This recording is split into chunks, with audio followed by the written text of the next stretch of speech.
Agora vamos falar sobre os projetos aprovados nesse mês. Tá sabendo quais foram os meus projetos que avançaram? Eu sou autor do PL 385 de 2025, que acaba com a venda de produtos nas cantinas das prisões. O objetivo é muito simples: tirar o lucro das mãos do crime organizado, transferindo para o Estado a responsabilidade de fornecer alimentos, itens de higiene e outros produtos básicos. Esse projeto foi aprovado na Comissão de Segurança Pública e Combate ao Crime Organizado. Também tivemos uma grande vitória com o PL 5873 de 2019, que apoia empreendedores a oferecer microcrédito produtivo orientado, gerando emprego e fortalecendo a economia local. Esse projeto foi aprovado na Comissão de Indústria, Comércio e Serviços. Outro aprovado foi o PL 911 de 2024, que proíbe qualquer tipo de financiamento ou doação para estados ou organizações internacionais suspeitas de ligação com atos terroristas.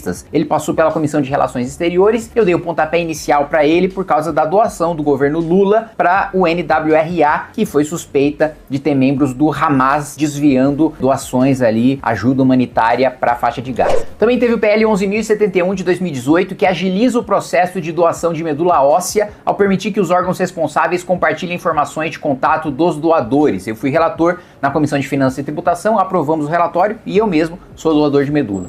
Por último, o PL 2299 de 25, de minha autoria, que proíbe a confecção de produtos postais homenageando organizações terroristas, criminosas ou partidos políticos, foi aprovado na Comissão de Comunicação e eu fiz em resposta aquele selo em homenagem ao MST que os Correios fizeram.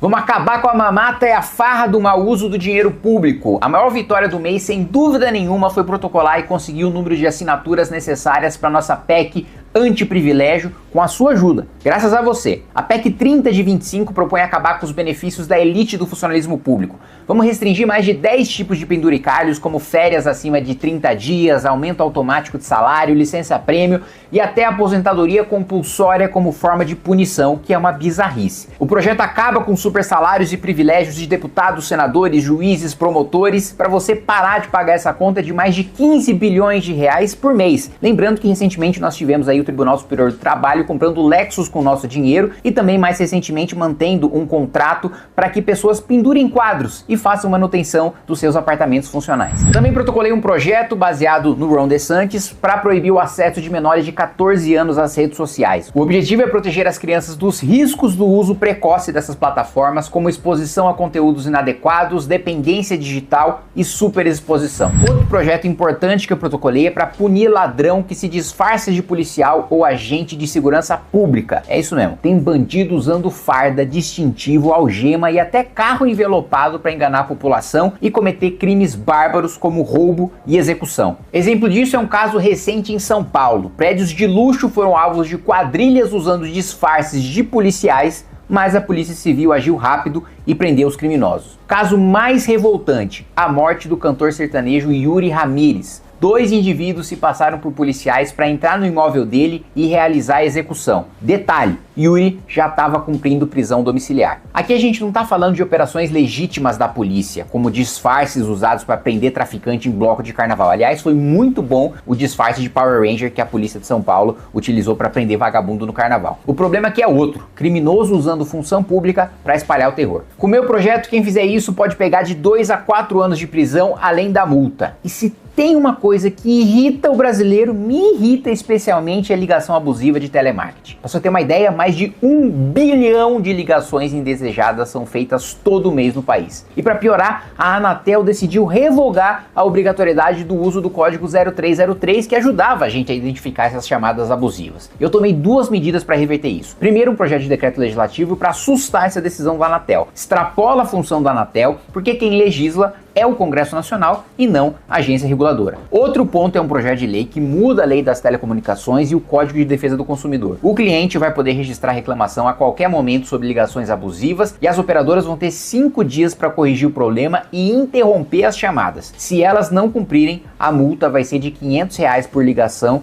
além de sanções administrativas. O brasileiro não pode ser refém de um turbilhão de telemarketing ilegal, nem de bandido fantasiado de policial e nem da elite do funcionalismo público e política que mama privilégios pagos com o nosso dinheiro. Agora olha o absurdo que você vai ouvir agora. Mais uma vez, os Correios envolvidos em falcatrua. Eu acionei o Ministério Público Federal e o Ministério Público junto ao Tribunal de Contas da União para investigar e responsabilizar quem patrocinou um panfleto que faz propaganda política para o governo Lula. Você sabe qual era o tema? O maior escândalo de corrupção dessa gestão, que são os descontos ilegais do INSS em aposentadorias e pensões. Para quem nunca veio à Câmara dos Deputados, existe uma agência dos Correios dentro aqui do anexo 4, onde deputados e assessores trabalham. Adivinha? Na recepção dessa agência estavam pilhas de panfletos dizendo que o governo Lula desmontou um esquema criminoso que fazia descontos ilegais em aposentadorias e pensões há anos. Isso é uma palhaçada com a cara do pagador de impostos. Não basta eles roubarem o nosso dinheiro. Agora querem transformar o Lula num herói por um escândalo que ele deixou rolar solto no seu próprio governo. E tem mais. Ontem a gente ficou até de madrugada ouvindo o Lupe, ex-ministro da Previdência, e ele foi avisado em várias reuniões sobre o esquema e não fez absolutamente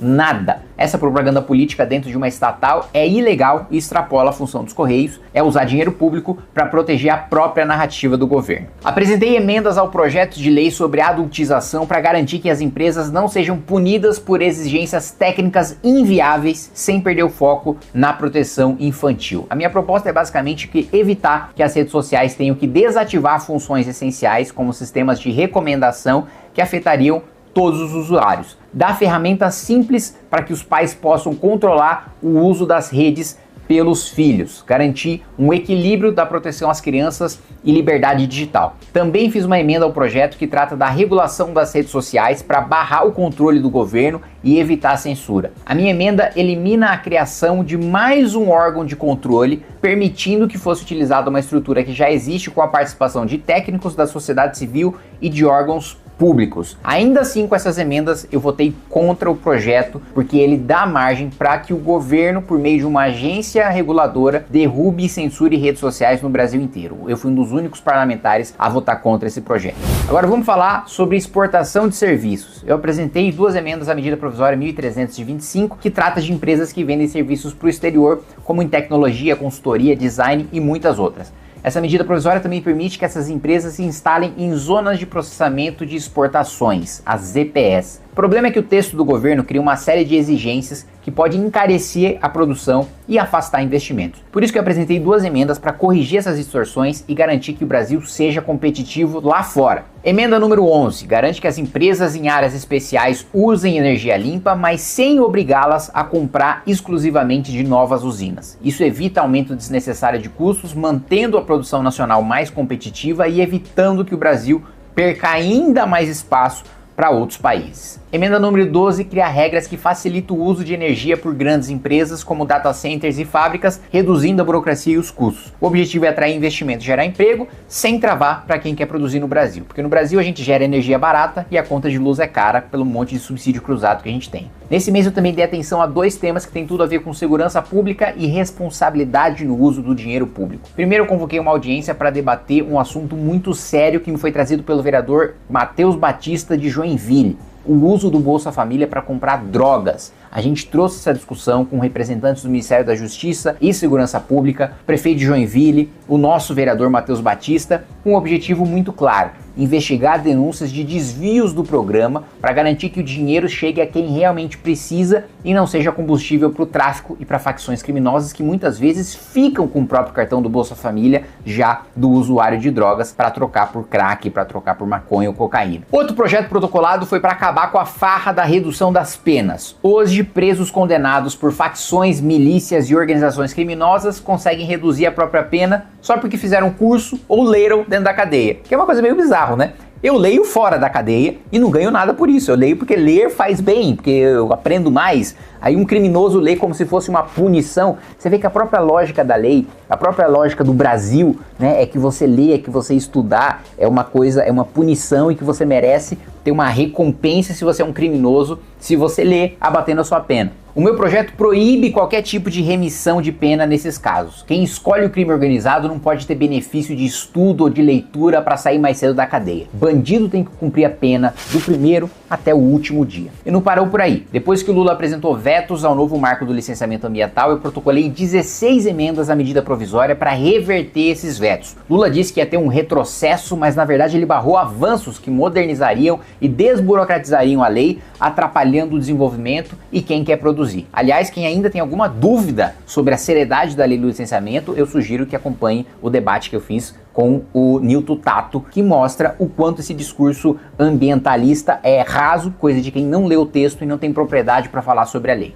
As minhas emendas têm dois objetivos. Primeiro, agilizar o licenciamento ambiental sem descuidar da preservação. O outro ponto, proteger o empreendedor que não é culpado por problemas causados pelo próprio governo. Destaques dessas emendas. Emenda 514 garante que contratantes e financiadores cobrem a licença ambiental válida, mas sem transformar em fiscais do cumprimento dessas licenças ambientais. Então, se eu empresto dinheiro ou se eu presto serviço para uma empresa que tem um empreendimento que precisa de licença, o único dever que eu tenho é de ter essa licença, de exigir desse empreendedor que está tomando meu empréstimo que ele tenha essa licença. Agora, se ele está cumprindo, se não está cumprindo a licença, isso é dever do poder público, né? Não é dever da iniciativa privada fiscalizar se a licença está sendo cumprida ou não está sendo cumprida. É dever ter o cuidado de exigir licença para não financiar um empreendimento ilegal. Torna não vinculante as manifestações de autoridades e órgãos intervenientes durante o processo de licenciamento. Todos os órgãos têm que ser ouvidos, mas a palavra final tem que ser da Secretaria de Meio Ambiente ou do IBAMA. Não pode ter 7 órgãos que mandam que você faça coisas ao mesmo tempo.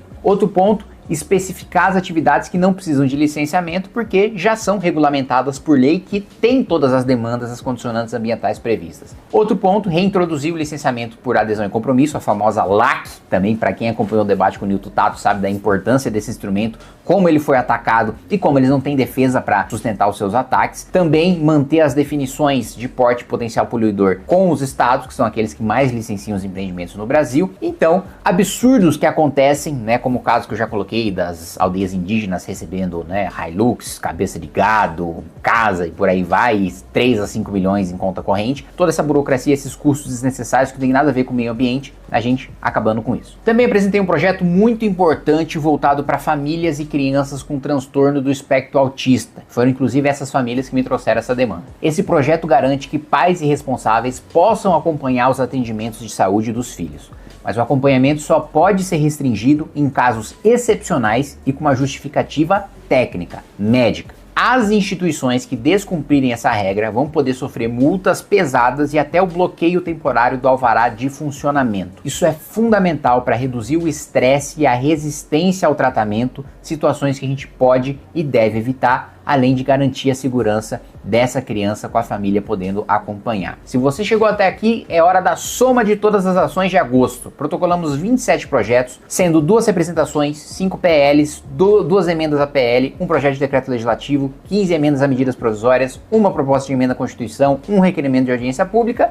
E agora eu quero ouvir de você. Comenta aí o que mais te chamou a atenção em agosto e, claro, se você ainda não curtiu e não compartilhou, dá essa força aí.